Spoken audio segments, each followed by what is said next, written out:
महामारी से, बीमारी से बचने का उपाय क्या है? योग। आज डॉक्टर भी मानते हैं कि वास्तव में योग ना होता तो और बड़ी यहां त्रासदी होती।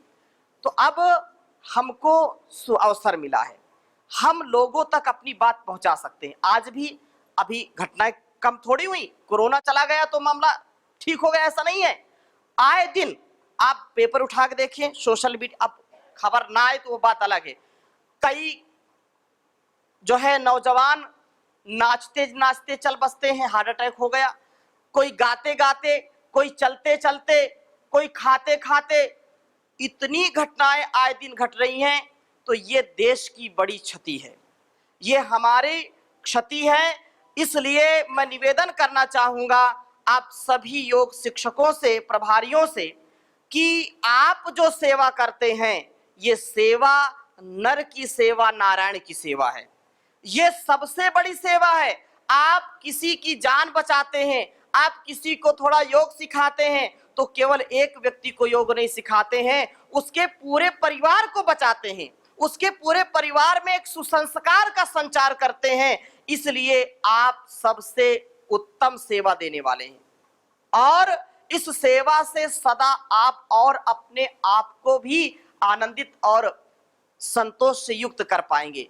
तो ये 7 तहसीलें सप्तऋषि हैं। क्या है ये? सप्तऋषि हैं। और सप्तऋषियों के लिए ये 7 ऋषि यहां भी हैं। कहां? 2 आंखें, 2 नासिका के छिद्र, 2 कान, कितने हो गए? और 1 मुंह, कितने हो गए? 7। ये सप्तऋषि हैं। ये मैं आपको फुसलाने बहलाने के लिए नहीं कह रहा हूं, उपनिषदों का ये आदेश है कि ये हमारे सप्तऋषि हैं। क्या है ये? अब वो सप्तऋषि जो हैं, आकाश में भी बोलते हैं सप्तऋषि तारा है, ठीक है ना, उनको तो हमने ऐसे साक्षात देखा नहीं, लेकिन इसको तो देखते हैं ना, इसलिए इनको संभालो। इनको संभालने का मतलब क्या है? भद्रम कर्णे भी शृणुयाम देवा, भद्रम पश्येम अक्षभीर्य जत्रा। हम कान से अच्छा सुने। कुछ कान के इतने कच्चे होते हैं, कोई झूठी कुछ बात बोल दे, अच्छा ये बात कही, कैसे कह दी, अब उसका पारा हाई हो गया उसी में है। अरे उसकी हिम्मत ऐसी हुई, ऐसा कहा, आग बबूला हो गए।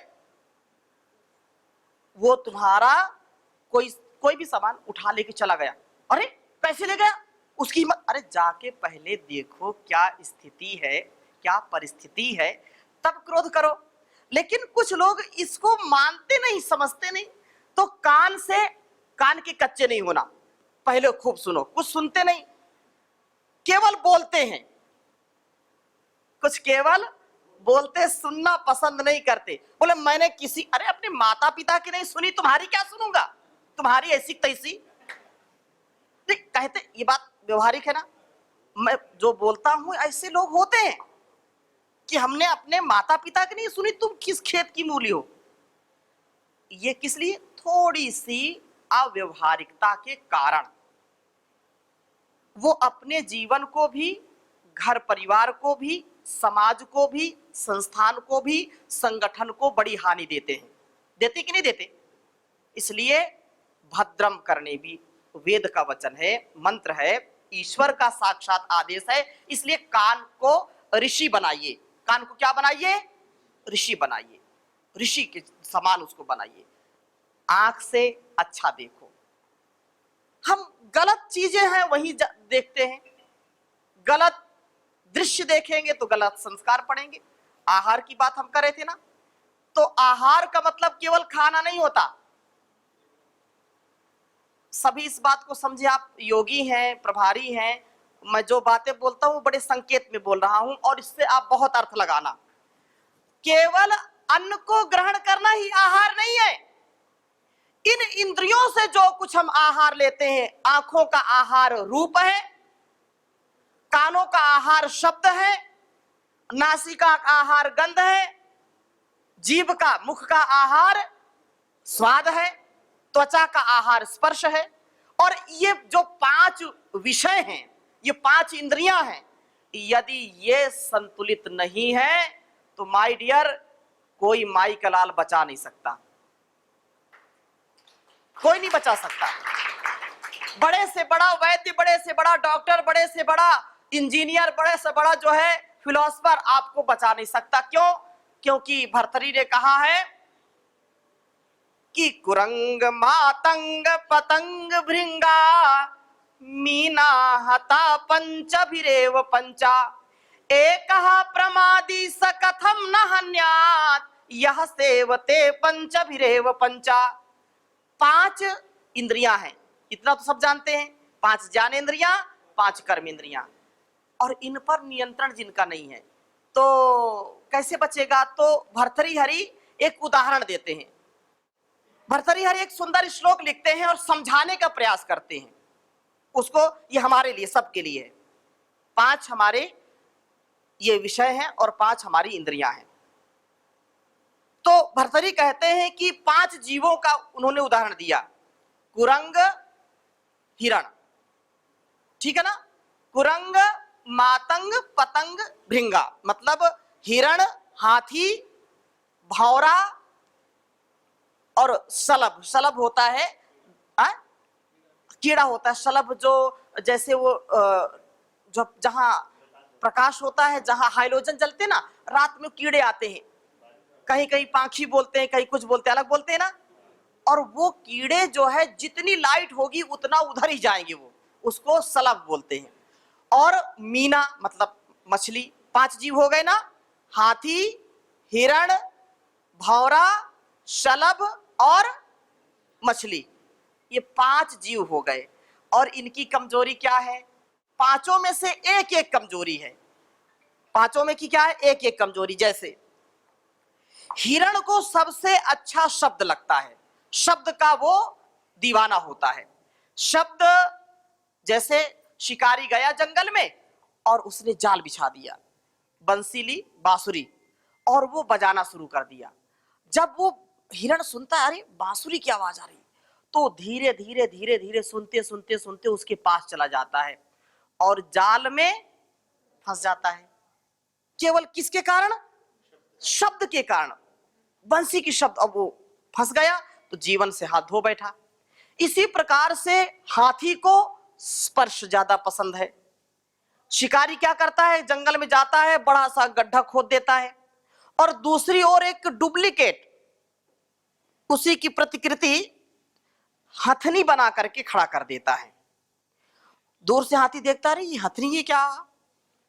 फिर वो उसको स्पर्श करने के लिए दौड़ता है और दौड़ता है तो गड्ढे में गिर जाता है। फिर वो इतना विशालकाय पशु शिकारी के जाल में फंस गया, वो फिर मारा जाता है, या जो भी उसको करते हैं बेच देते हैं।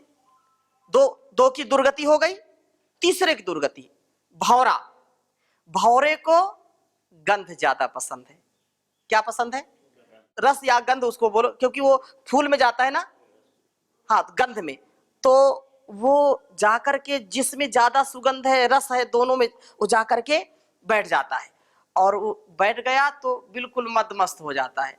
और मदमस्त हो गया तो जैसे ही सायंकाल आई और धीरे धीरे वो फूल जो है बंद हो गया, अंदर उसकी बंद हो गया। उसको होश ही नहीं रहा कि बाहर भी निकलना है, और वो फिर मृत्यु को प्राप्त हो जाता है। तो वो भी चला गया। उसको इतना तो होश होना चाहिए।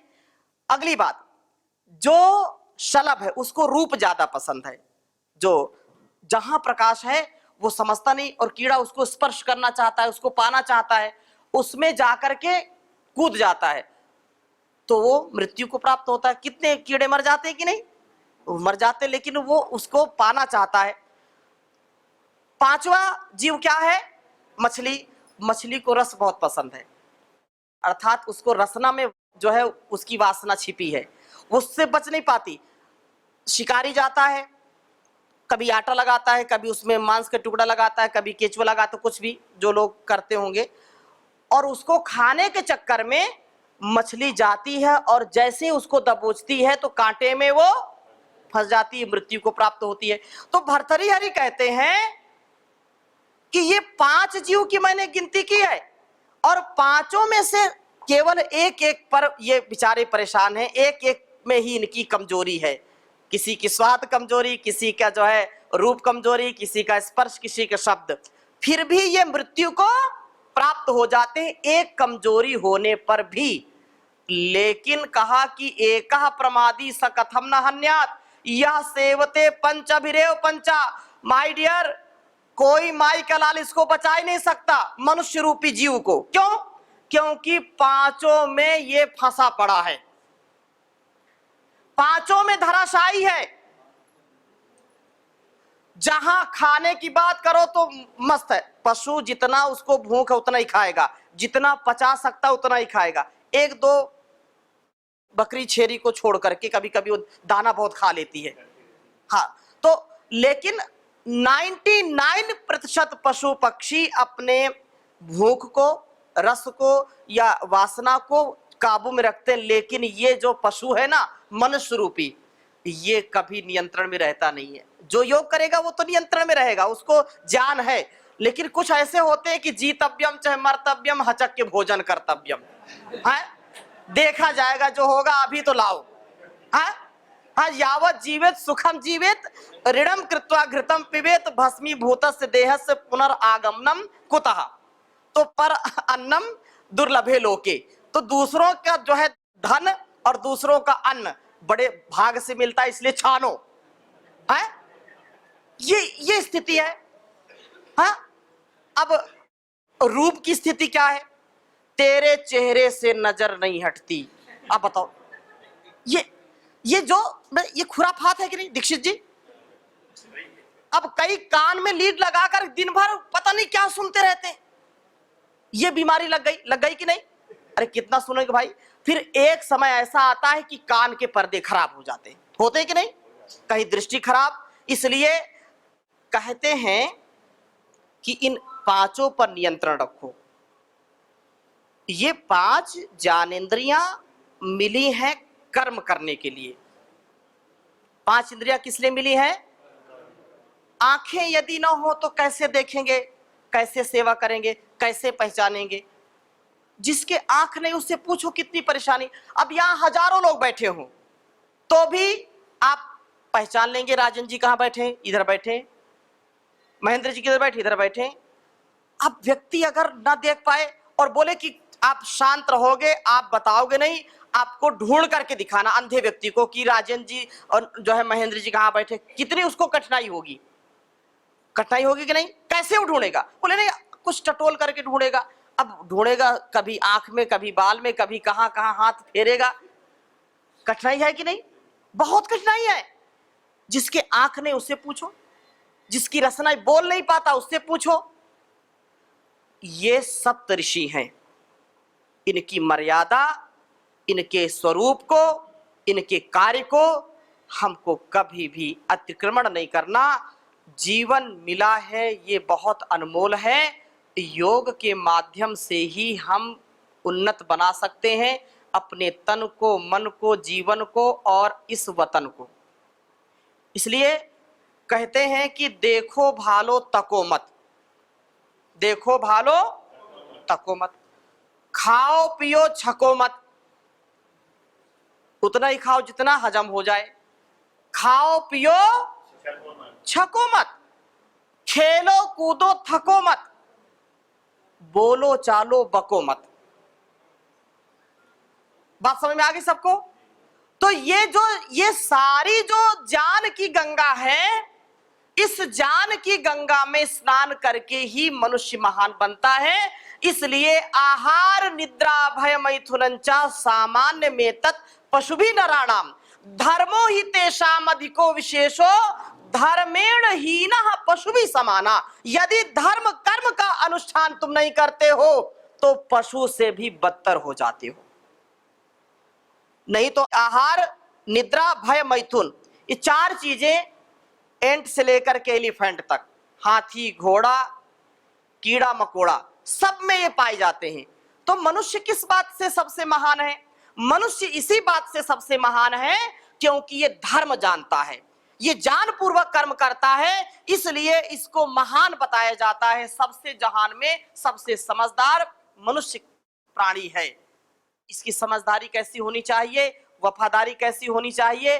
तो कहा कि सेवा और सत्कार से परोपकार से, सदाचार से हमारा जीवन श्रेष्ठ बनेगा। तो उसके लिए आपसे मैं निवेदन करूंगा कि आप जिस इस परिवार में, डिवाइन फैमिली है, ये दिव्य परिवार है, इस परिवार में कोई व्यापार नहीं है। अपना सत्कार, दूसरों का सत्कार, परोपकार, सदाचार, सद्व्यवहार के साथ, सेवार्थ, परोपकार, परमार्थ, परमार्थ भी, परमार्थ के साथ परमार्थ भी है, ठीक है ना। तो ये जो है जीवन को अच्छा बनाने के लिए, सच्चा बनाने के लिए प्रीति पूर्वक, नीति पूर्वक, रीति पूर्वक, परस्परता के साथ, ये जो भाव है ना, ये भाव जब हमारे हृदय में बैठ जाता है ना, तो सबसे प्रीति हो जाती है, सबसे प्रीति होती है। मैं पहली बार सुजालपुर, इस शाजापुर में आया हूं, लेकिन मुझको नहीं लगता कि मैं पहली बार आया हूं, मुझको लगता है इसके पहले भी अनेकों बार आया हूं। इसके क्योंकि आप सबको देख करके इतनी प्रीति, इतना जो हृदय गदगद है कि सब अपने भाई बहन, अपने सब जो है हमराही हैं, एक आत्म होकर के, एक रस होकर के, एक गुरु के शिष्य होकर के हम सब मिलकर के इस पूरे प्रांत को, पूरे जिले को और सब तहसीलों को उन्नत बनाएं। ये परम पूज्य स्वामी जी महाराज की प्रेरणा है कि हमको घर घर योग पहुंचाना है, क्योंकि हर घर में सनातन ऋषि परंपरा का, अपनी सनातन परंपरा, वैदिक परंपरा, अपने संस्कारों का, अपने सुविचारों का हम प्रचार प्रसार करें, जिससे हमारी यह परंपरा, यह धर्म की परंपरा, ये त्याग की परंपरा, ये एक दूसरे की परस्परता की परंपरा, सदाचार, परोपकार, कृतज्ञता, समरसता, और यह जो एक बड़ा विशाल एक अभियान है, इसमें सब आप मिलजुल करके तन से, मन से, धन से, संसाधन से जितना कर सकते हैं आप, और युद्ध स्तर पर इसको करें। और जो भी अभी थोड़ी बहुत कहीं कमी है, उसको भी 1-2 महीने में कहीं कोई जो है समिति या कहीं कुछ आपको जरूरत है बदलने की या नए लोगों की जोड़ने की, इसको पूरा बनाइए। और हजारों हजारों लोगों को, अभी जैसे इतने लोग बैठे हैं, जब दोबारा कभी मैं आऊं तो यहाँ पर कई हजार लोग होने चाहिए इस जटाशंकर की इस प्रांगण में, ताकि लोगों का उत्साह और बढ़ सके। तो आप सबकी बैटरी चार्ज हो गई कि नहीं? फुल हो गई? और ये प्रॉमिस करो कि जब तक मैं दोबारा सुजालपुर में, शाजापुर में आऊंगा नहीं, ये बैटरी डिस्चार्ज नहीं होगी। देखो, जो चार्ज है, इंचार्ज है, वही सबको चार्ज कर सकता है। तो आप चार्ज हो गए हैं, तो अब पूरे इस जनपद को, पूरे तहसील को योगमय बना दें और योग कक्षाएं जरूर लगाएं। हर व्यक्ति को 5-5, 10-10, 20-20, 25-25 लोगों को जोड़ना है। आप जितने यहाँ योग योद्धा बैठे हैं, अगर एक संकल्प ले लें कि मुझको कम से कम अपने जीवन में 25 से 50-100 लोगों तक योग को पहुंचाना है, तो याद रखिए कि ये सारा कायाकल्प हो जाएगा, सारी समस्याओं का हल हो जाएगा। तो एक गीत सुना करके मैं विराम लेता हूं, ठीक है ना। अब इसमें आपको मैं गीत जो सुनाता हूं, ये मनोरंजन के लिए नहीं है, ये गीत जीवन में उतारने के लिए है, ये आत्मसात करने के लिए है। किसी के काम जो आए उसे इंसान कहते हैं, उसे इंसान कहते हैं। किसी के काम जो आए उसे इंसान कहते हैं, उसे इंसान।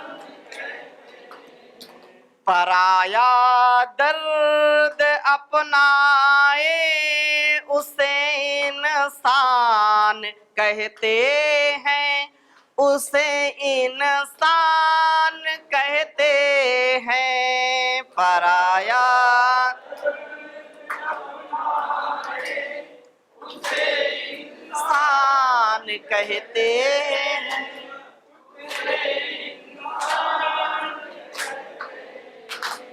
ये दुनिया एक उलझन है, कहीं धोखा कहीं ठोकर। ये दुनिया एक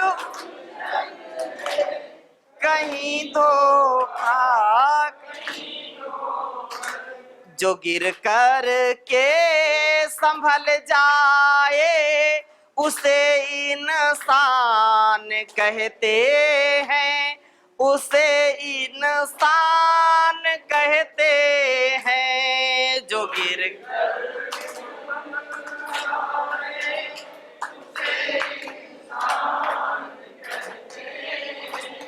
उसे इंसान,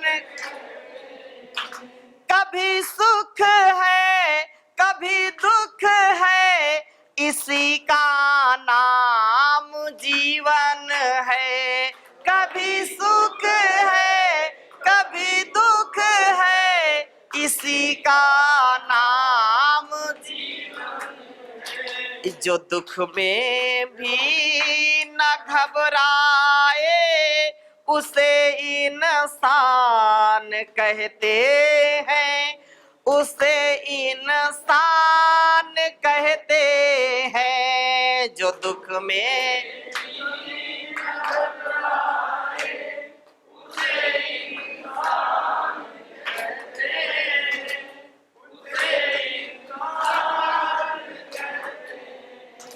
अगर गलती रुलाती है तो यह राह भी दिखाती है।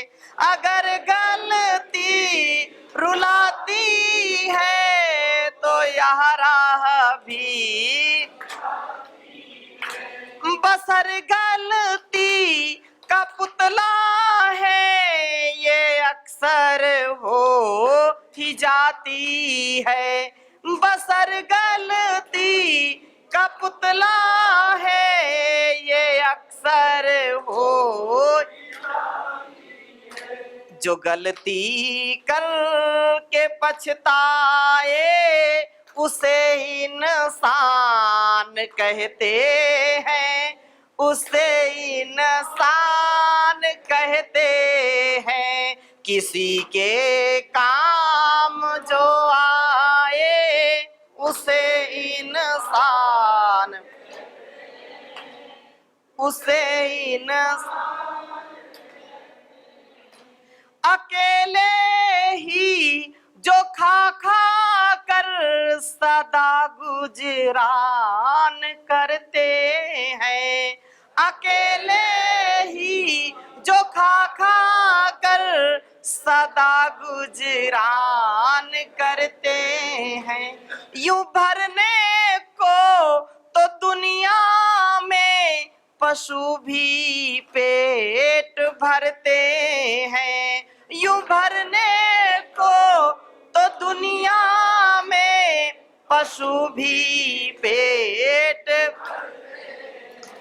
पथिक जो बांट कर खाए उसे इंसान कहते हैं, उसे इंसान कहते हैं। पथिक जो